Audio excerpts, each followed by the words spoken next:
The motion tonight assumes that the right to strike and prioritising public safety is mutually exclusive. And like Miss Banerjee, I must disagree.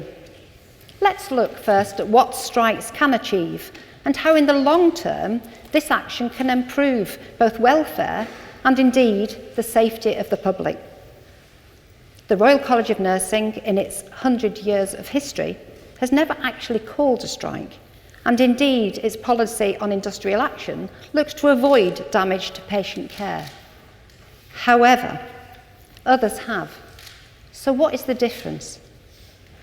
Looking first of all at terms and conditions, in particular pay, issues that most people traditionally associate with strikes.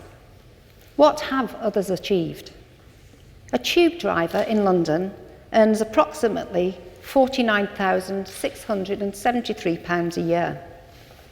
A qualified train driver can earn between £35,000 to over £60,000 a year. And we all know that these are areas that strike on reasonably regular occasions. But let's compare those salaries with nurses in England. The typical salary for a nurse is between £25,000 and £28,000. If we look at people we may know, a qualified graduate staff nurse in a busy A&E department earns only £21,692. And an experienced nurse in neonatal intensive care only £26,071.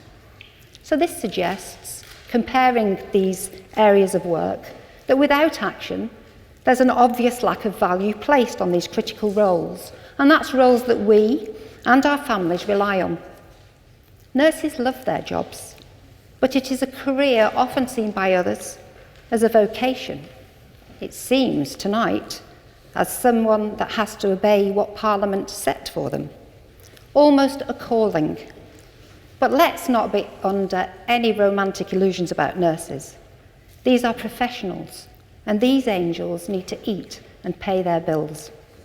Nursing pay has fallen by at least 14% in real terms since 2010, and 20% of them have taken another job to make ends meet. So although we've never been on strike, nurses in other countries have. So let's have a look what they have achieved. The International Council of Nurses support the right to strike, albeit maintaining an essential service to the general public. And nurses in Sweden, Denmark and Finland, amongst many others, have all balloted and taken strike action. This has resulted in appropriately rewarded nursing profession in these countries and some of the very best practice environments in the world. Scandinavia's health services are widely known to be of high quality and are revered around the world. Their nurses have taken action and they have achieved this.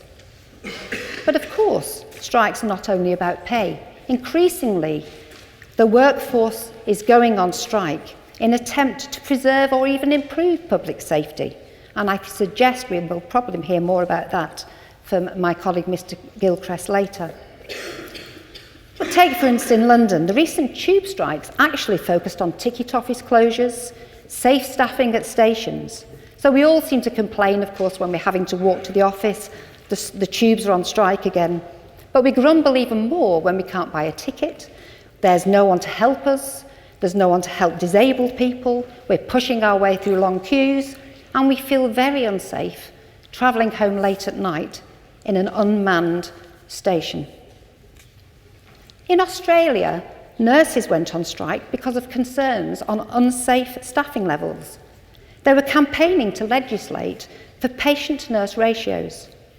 Now, a result of these strikes, which I suspect would never have happened otherwise, is that patients in some states of Australia can be absolutely assured there will be enough qualified staff to care for them and keep them safe.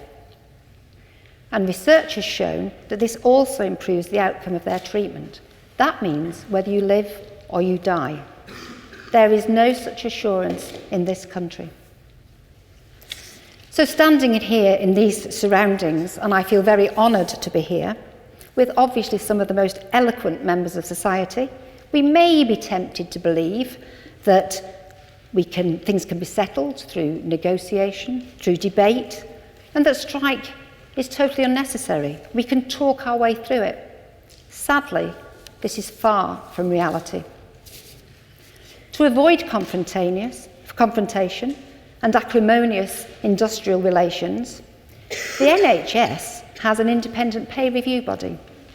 This has been established so they review the evidence from the unions, from the professions, from the governments of the day, from the employers, and then they make recommendations, independent, to avoid all this aggression.